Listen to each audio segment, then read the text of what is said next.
Okay, now what we have here is a Ford Territory 2006 model, crank, no start.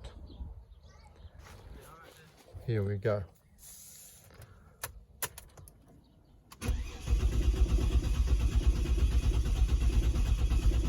And you will do that all day long. Now, what has caused that has been smashed. So, what happens is there is a fuel cut-off switch. So when your car's involved, your Falcon or your Territory is involved in an accident, the fuel cut-off switch pops and you will not start this car again unless you reset it. So what we're looking for is inside here,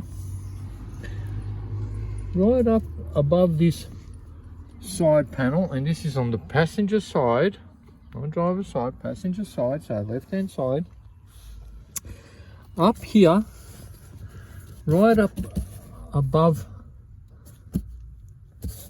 this panel, and you probably can't see, but there is right about there is a little petrol emblem. Directly behind that is the switch.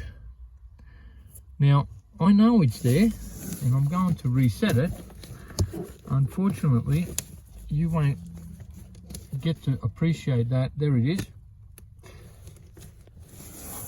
in the video, but I will put some illustrations so that you can see what it looks like and what you're supposed to do to get this car going. Right, now that we've reset it, I'm going to start the car.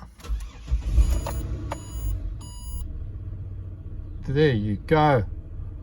Look at that. Works like I bought one. Thank you very much for watching. We'll see you on the next one. How to Pete is going to show you how to.